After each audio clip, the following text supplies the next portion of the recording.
হক কিন্তু গরিবদের। কাদের? যেটা বলেন কাদের হক? আমি এখন আলোচনা করব সূরা তওবার 60 নম্বর আয়াতের মধ্যে প্রথম আল্লাহ পাক যার কথা বলেছেন, ইন্নামাস সাদাকাতু লিল ফুকারা। ফকির, একদম নিঃস্ব ফকিরের কথা আল্লাহ পাক প্রথমে বলেছেন। যাকাত যিনি প্রাপ্য হবে তিনি হলো ফকির। তিনি কি? ফকির। তার একদম কোনো কিছুই নেই, একদম নিঃস্ব অভাবী যিনি, তাকে রব্বুল আলামিন বলছেন তোমরা তাকে যাকাত দাও। যদি ফকিরের হাতে তোমরা যাকাত পৌঁছে দাও তাহলে ফকির উপকৃত হবে। ফকির, এটা কিন্তু রব্বুল আলামিন ফকিরের যে হাত, এই হাতটা কিন্তু সে যখন ওই বিপদগ্রস্ত অবস্থায় পড়ে তখন মানুষের কাছে হাত পাতে, মানুষের কাছে হাত পাতে, তার কিছু করার থাকে না, সে অভাবী হয়ে যায়।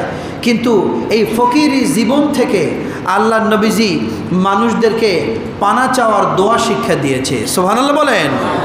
আল্লাহর নবীজি বলছেন, আল্লাহুম্মা ইন্নী আউযু বিকা মিনাল কুফরি ওয়াল ফাকরি। আল্লাহর নবীজি বলছেন, আল্লাহুম্মা ইন্নী আউযু বিকা, আল্লাহ তাআলা আপনি রক্ষা করুন, হেফাজত করুন, আপনার কাছে আল্লাহ পানা চাচ্ছি ফকিরি জীবন থেকে এবং কি কুফরি দারিদ্র থেকে আপনার কাছে পানা চাচ্ছি। আল্লাহর কাছে সবসময় পানা চাইতে হবে যে আল্লাহ তুমি এই ফকিরি জীবন থেকে, কুফুরে পরিপূর্ণ জীবন থেকে আল্লাহ তুমি আমাদের হেফাজত করো। বলি আল্লাহুম্মা আমিন। আমরা কখনোই চাইব না যে আমরা যেন মানুষের কাছে হাত পাতি, এটা আমরা কখনো চাইব না। আমাদের ইচ্ছা থাকবে কম হোক বেশি হোক আমরা মানুষদেরকে দান করব, মানুষদেরকে দান করব। তাহলে ইন্নামাস সাদাকাতু লিল ফুকারা, আল্লাহ সুবহানাহু ওয়া তাআলা সূরা তওবার 60 নম্বর আয়াতের মধ্যে আল্লাহ বলছেন, ইন্নামাস সাদাকাত, যাদেরকে আমরা সাদকা দিব, যাদেরকে আমরা যাকাত দিব, যাকাত যারা পাবে এর মধ্যে প্রথম ধাপ হলো ইন্নামাস সাদাকাত, একদম নিঃস্ব ব্যক্তি, ফকির, যার কিচ্ছু নাই, তাকে খুঁজি আমরা যাকাত দিব। দ্বিতীয় নম্বর হলো ওয়াল মাসাকিন, অর্থাৎ মিসকিন ব্যক্তি। দ্বিতীয় ব্যক্তি কি? মিসকিন ব্যক্তি, যিনি একদম যার কিছু সামর্থ্য আছে কিন্তু সেও গরিব মানুষ, যার কিছু সামর্থ্য আছে সেও কি গরিব মানুষ, অভাবী মানুষ, তার কাছে নিসাব পরিমাণ সম্পদ নেই, সে কোনোভাবে জীবনযাপন করতেছে, এমন মিসকিন ব্যক্তিকে আমরা যাকাতের জন্য সিলেক্ট করব। প্রিয় ভাইরা, এরপরে আল্লাহ সুবহানাহু ওয়া তাআলা বলছেন ওয়াল আমিলিনা আলাইহা। তৃতীয় নম্বরে যাকাতের খাদের ব্যাপারে আল্লাহ বলছেন যে যাকাত আদায়কারী ও হেফাজতকারী, অর্থাৎ যাকাত আপনার বিশাল ইন্ডাস্ট্রি, যাকাত দেওয়ার জন্য আপনার একটা অনেক বড় একটা কোষাগার করা আছে। ওই ইন্ডাস্ট্রিতে মনে করেন শেখ আহমদুল্লাহ সাহেব আর সুন্নাহ ফাউন্ডেশন থেকে যাকাত প্রদান করে, মানুষদেরকে লক্ষ লক্ষ টাকা যাকাতের সামগ্রী মানুষের হাতে হাতে দাঁড়ে দাঁড়ে পৌঁছে দেয়, গরিবদেরকে সিলেক্ট করে করে মানুষের দাঁড়ে দাঁড়ে পৌঁছে দেয়।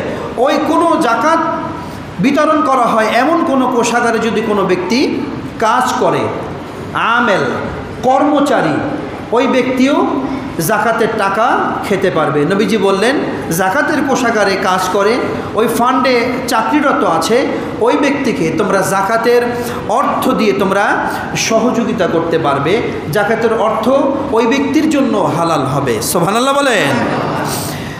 চতুর্থ নম্বরে আল্লাহ সুবহানাহু ওয়া তাআলা বলছেন ওয়াল মুআল্লাফাতি কুলুবুহুম।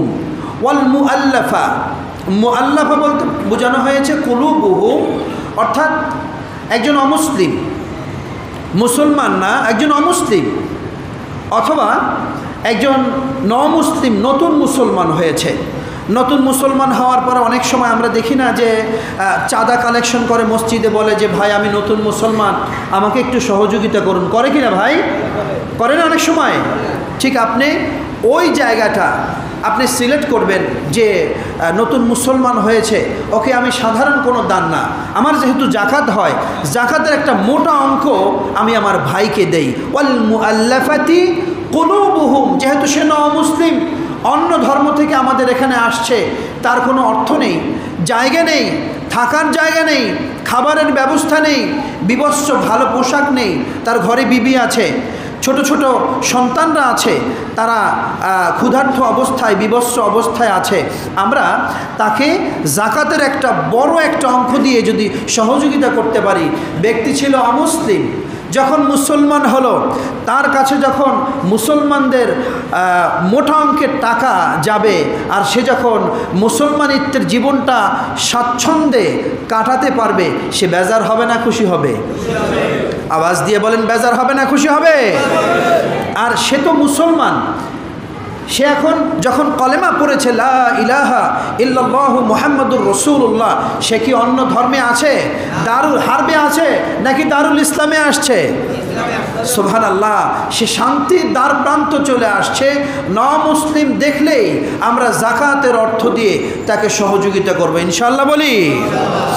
অথবা ওয়াল মুআল্লাফাতি কুলুবুহুম, আপনার এলাকায় কোনো অমুসলিম আছে, আপনার এলাকায় কোনো অমুসলিম কিন্তু একদম হতদরিদ্র আছে না ভাই? মনে করেন খ্রিস্টান অথবা বৌদ্ধ, হতদরিদ্র, অনেক অভাবে আছে, সে খেতে পারে না। আপনি মুসলমান ভাই, আপনি অর্থ দিয়ে তাকে খাবার কিনে দিয়ে আসবেন। তার ঘর নাই, ওই অমুসলিম ভাইকে আপনার অর্থ দিয়ে আপনি খাবার কিনে দিয়ে আসবেন। ওয়াল মুআল্লাফাতি কুলুবুহুম, আমি মুসলমান, মুসলমানদের অর্থনৈতিক আচরণে অমুসলিম ভাই যেন সন্তুষ্ট হয়ে যায়, তার অন্তরটা যেন ইসলামের দিকে ঝুঁকে আসে যে আমি একজন অমুসলিম, আমার খাবার নেই। মুসলমান ভাইয়ের কাছে আমি যে বলিও নাই যে ভাই আমার খাবার নেই, কিন্তু মুসলমান ভাই আমার বাড়িতে এসে খাবার দিল, আমার ঘর করে দিল, আমার সন্তানদের লেখাপড়ার ব্যবস্থা করলো, আমার মনটা খুব ভাল লাগছে। তাহলে মুহাম্মদুর রাসূলুল্লাহর ইসলাম মনে হয় অনেক সুন্দর ইসলাম। ঠিক আছে, আমি আর অমুসলিম থাকবো না, আমার এই কলেমা পড়ায়া দাও, লা ইলাহা ইল্লাল্লাহু মুহাম্মাদুর রাসূলুল্লাহ। এই জন্য আল্লাহ বলছেন ওয়াল মুআল্লাফাতি কুলুবুহুম, এই কলবকে ইসলামের দিকে ঝুঁকানোর জন্য তুমি যাকাতের অর্থ ব্যয় করো। সুবহানাল্লাহ বলেন। আল্লাহু আকবার, কি চমৎকার কথা। এরপরে নবীজি মুহাম্মদুর রাসূলুল্লাহ সাল্লাল্লাহু আলাইহি ওয়াসাল্লাম পবিত্র কোরআনুল কারীমের একটি আয়াত তেলাওয়াত করলো। আয়াতের ভিতরে হুজুর বললেন অফির রিকাব, অফির রিকাব হলো দাস মুক্তি। অর্থাৎ আগের দিনে দাসত্বের প্রথা ছিল, যেমন হযরতে বেলাল, তিনি উমাইয়ার আন্ডারে ছিল, হযরতে আবু বকর সিদ্দিক রাদিয়াল্লাহু তাআলা আনহু মোটা অঙ্কের টাকা দিয়ে তাকে ক্রয় করে বলে দিল, বেলাল তুমি ইসলামের জন্য আজকে থেকে স্বাধীন, তুমি উন্মুক্ত, তুমি দাসত্বের শৃঙ্খল থেকে মুক্ত, তুমি স্বাভাবিক জীবন যাপন করতে পারো। সুবহানাল্লাহ বলেন। প্রিয় ভাইরা, সেই দাসত্বের প্রথা এখন আর আমাদের ভিতরে তেমনটা নেই। তবে এখানে একটি মাসালাগত একটি কথা হলো, যদি কোনো মুসলমান, খেয়াল করবেন, যদি কোনো মুসলমান, হতে পারে না আপনার এক ভাই তিনি কোনো অমুসলিমদের হাতে বন্দী আছে, এরকম হতে পারে না ভাই? আপনার একজন মুসলমান ভাই, অথবা আমাদের বাংলাদেশি 5 জন 10 জন 100 জন মুসলমান ভাই ইহুদিদের হাতে বন্দী আছে, ইহুদিদের হাতে বন্দী আছে। ওদের ওই বন্দি জীবন থেকে ছাড়াতে হলে আমাদের মনে করেন আমাদের কোটি কোটি ডলার প্রয়োজন।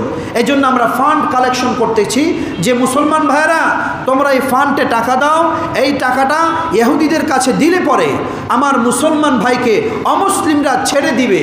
যদি এরকম কোনো কোষাগার হয়, ওই ক্ষেত্রেও আমরা ওই জায়গায় মোটা অঙ্কের যাকাতের টাকা দিয়ে আমার মুসলমান ভাইকে আমরা মুক্তি করলে রব্বুল আলামিন আমাদেরকে পরিপূর্ণ এর জাযা দান করবেন। সুবহানাল্লাহ বলেন। প্রিয় ভাইরা, এরপরে রব্বুল আলামিন বললেন ওয়াল গারিমিন, 6 নম্বরে যাকাতের খাত হলো ঋণগ্রস্ত ব্যক্তি। সবচেয়ে গুরুত্বপূর্ণ এই জায়গাটা, ঋণগ্রস্ত ব্যক্তি। প্রিয় ভাইরা, আপনার আপন ভাই, আমরা এমনও দেখেছি এক ভাই কোটিপতি, অন্য ভাই ঋণগ্রস্ত। জোরে বলেন আছে কি না? আপনি কোটিপতি, আপনার এক প্রতিবেশী, সেও সামাজিক জীবনযাপন করতেছে, কিন্তু কাজ হবে কি, সে চরম থেকে চরম একজন ঋণগ্রস্ত ব্যক্তি। আপনার যাকাত হয়েছে 5 লাখ টাকা, আপনি যদি ওই ব্যক্তির কাছে যে গোপনে বলেন যে ভাই কত টাকা তোমার ঋণ আছে, বলল যে ভাই আমার 4 লাখ টাকা ঋণ আছে। বললে তোমার 4 লাখ টাকা ঋণের দায়িত্ব আমার। কে কে টাকাটা পায় আমার কাছে বলো। ভাই অমুক ব্যক্তি আমার কাছে 4 লাখ টাকা পায়। আপনি নিজ দায়িত্বে নিজের হাতে তার ঋণটা পরিশোধ করে দিলেন। তাহলে কি হলো? রব্বুল আলামিন যাকাত আদায়ের পরিপূর্ণ হকের যে সওয়াব আছে আল্লাহ পাক সেটা আপনার আমলনামায় দিয়ে দিবে। সুবহানাল্লাহ বলেন। প্রিয় ভাই, দুটি জিনিস। আরেকটি হলো ওই ব্যক্তি সামাজিক জীবন যাপন করলো, কেউ জানলো না যে ব্যক্তির ঋণ পরিশোধ হয়ে গেল, তার পরিবারটা সে স্বাচ্ছন্দ্যে জীবন যাপন করলো, ব্যক্তির ঋণও পরিশোধ হলো। পাশাপাশি আপনি তার প্রতিবেশী ভাই আপনার প্রতি চিরজীবন সে কৃতজ্ঞ থাকবে। জোরে বলেন ঠিক না? চিরজীবন যে আমার ভাইটা আমার খোঁজ নিয়ে, আমার বন্ধু জানতো আমি ঋণগ্রস্ত, কিন্তু আমার বন্ধু আমাকে অর্থ দিয়ে সহযোগিতা নাও করতে পারতো, কিন্তু করে আমার এই ঋণের বোঝা মাথা থেকে নামিয়ে দিল, চিরজীবন কৃতজ্ঞ থাকবে। আপনি যাকাত আদায় করার সওয়াবও পেলেন, ব্যক্তির পরিবারটা এই ঋণের বোঝা থেকে মুক্ত পাবে। সওয়াব কম হবে না বেশি হবে? জোরে বলেন, কম হবে না বেশি হবে? এরপরে নবীজি মুহাম্মদুর রাসূলুল্লাহ সাল্লাল্লাহু আলাইহি ওয়াসাল্লাম সাহাবীদেরকে 7 নম্বরে বললেন ওয়াফি সাবিলিল্লাহ। আল্লাহু আকবার বলেন। ওয়াফি সাবিলিল্লাহ। সাহাবারা, যাকাত তোমরা যেখানে যেখানে দিবে এর 7 নম্বর খাত হলো আল্লাহর দ্বীন জিন্দা করার জন্য, একামতে দ্বীন, ইসলামী নিয়ম বিজয় করার জন্য, ইসলামী কোষাগার শক্তিশালী করার জন্য যাকাতের অর্থ দিয়ে তোমরা ফান্ড কালেক্ট করো, তোমরা ইসলাম বিজয়ের জন্য। এটা জিহাদের ময়দানে হতে পারে, সমাজের অপসংস্কৃতি দূর করার জন্য যাকাতের ফান্ড তোমরা কালেক্ট করো, সমাজের দুস্থ অভাবী লোক দূর করার জন্য, আল্লাহর রাস্তায় খরচ করার জন্য যাকাতের ফান্ড কালেক্ট করো। আর ওই আল্লাহর জন্য জিহাদের ময়দানে এমনকি সমাজের অপসংস্কৃতি দূর করার জন্য, অভাব দুস্থ মানুষদের অভাব দূর করার জন্য আল্লাহর রাস্তায় ফি সাবিলিল্লাহ কোনো যদি খাত থাকে ওই কোষাগারে তোমরা যাকাতের মোটা অঙ্ক তোমরা দান করো। সুবহানাল্লাহ। এর আরেকটি মাসালা হলো, আপনার প্রতিবেশী একটি সন্তান লেখাপড়া অর্জন করতেছে, সে দ্বীনি শিক্ষা শিখতেছে, দ্বীনি শিক্ষা শিখতেছে, দ্বীনি শিক্ষা শিখে সে কি দ্বীনের সৈনিক হবে না দ্বীনের শত্রু হবে? দ্বীনের সৈনিক হবে। এই ক্ষেত্রে এতিম দুস্থ তালিবে ইলম যিনি লেখাপড়া করতেছে, বই কিনতে পারতেছে না, বেতন দিতে পারতেছে না, খরচ চালাতে পারতেছে না, এমন তালেবে ইলমকেও আপনি যাকাতের অর্থ দিয়ে সহযোগিতা করতে পারবেন। কারণ আপনার লক্ষ্য উদ্দেশ্য এটা হলো ফি সাবিলিল্লাহ। এই তালেবে ইলম জ্ঞান অর্জন করবে, একদিন বড় হবে, আলোচক হবে, ইমাম হবে, খতিব হবে, সেখানে বসে মানুষদেরকে দ্বীন বুঝাবে, দ্বীনের দিকে ডাকবে আর তাগুদের বিরুদ্ধে কথা বলবে। তাহলে এটাও হলো আল্লাহর রাস্তা। আপনি ওই আল্লাহর রাস্তায় দান করলেও রব্বুল আলামিন যাকাত আদায়ের পরিপূর্ণ সওয়াব আল্লাহ পাক আপনাকে দান করবেন। সুবহানাল্লাহ। 8 নম্বরে নবীজি মুহাম্মদুর রাসূলুল্লাহ পবিত্র কালামে হাকিমের আয়াত তেলাওয়াত করলেন ওয়াবনিস সাবিল। ওয়াবনিস সাবিল অর্থাৎ মুসাফির। মুসাফির যিনি সফররত অবস্থায় আছে, মনে করেন পাকিস্তানি অথবা ভারতের অথবা ইন্দোনেশিয়ার যে কোনো নাগরিক আমাদের দেশে আসছে, আসার পরে সে মোটামুটি ভালো তার অবস্থা, কিন্তু গুলিস্তান বসে চক মার্কেটে বসে তার সব কিছু ছিনতাই করে মানুষে নিয়ে গিয়েছে। এরকম হয় না ভাই? ছিনতাই করে সব নিয়ে গিয়েছে। এখন ব্যক্তি খুব অভাবের ভিতরে আছে, খুবই অভাবের ভিতরে আছে। তো আপনি কি করলেন? আপনি বললেন ঠিক আছে, আপনার বাসায় যেতে কত টাকার প্রয়োজন? সে বলল যে আমার বাসাতে যেতে আমার এখান থেকে 5,000 টাকা দরকার।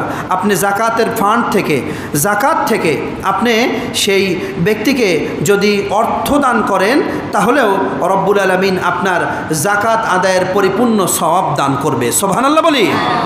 তাহলে বোঝা গেল মুসাফির ব্যক্তি সফররত অবস্থায় আছে, কিন্তু তার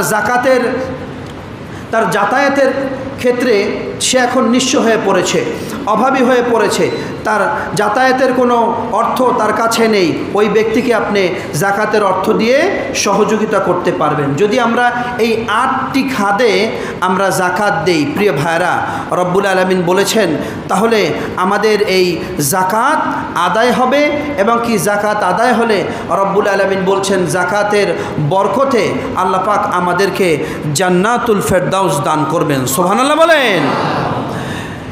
এই জাকাত